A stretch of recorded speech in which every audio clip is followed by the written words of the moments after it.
Hi, this is a review. My name is James Jones. This is a review for two waterproof cases for the iPhone 7. They're both rated to 40 meters, 131 feet. They actually can go a little bit beyond that. Tested it twice this week here in Cozumel, Mexico. So the first one I'm going to talk to you about is the Howell waterproof case. As a side note, I'd recommend little packages of the silica. You can find these in shoes, sometimes prescriptions in the bottles. They're free if you get them from another source. I'm sure you can find them online, but good to put this in with the case if you can, just to make sure any moisture that potentially could get in, this will take care of it.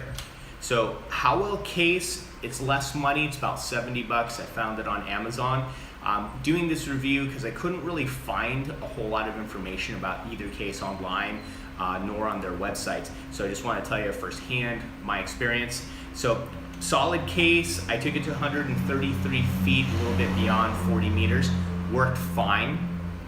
Didn't have any issues damaging the iPhone with any water penetration. However, both times when I went beyond about round 130, could not take any pictures. Tried it at 180, didn't work. There was nothing that seemed to be wrong with the phone, but it must have been the pressure, the atmospheric change. At right around 65, 60 feet, I was able to take pictures again.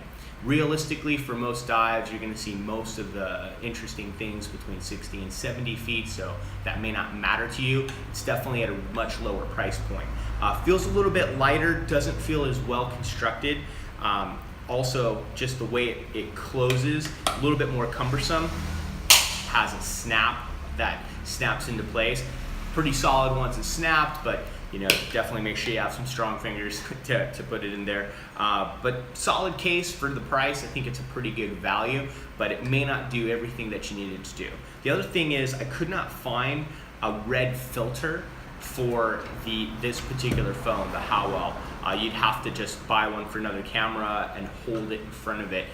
You might find one online that plugs in, but I couldn't find one with a Google search for a red filter. That's important because the deeper you dive, you're going to lose your reds, so you need to have a red filter in order to get the full color spectrum of what's below the sea.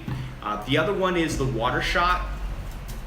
Fantastic camera, much better built, feels solid. The way it latches, it's a little bit different. It's a slide, really easy. This actually does have a lens, the red filter that you can plug in, just screws on and you're done.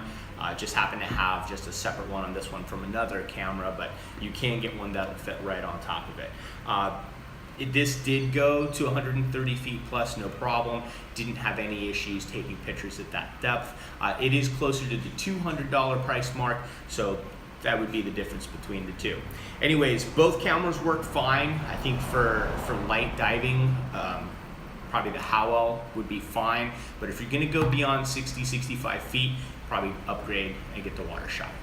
Anyways, thanks for listening. Bye-bye. James Jones.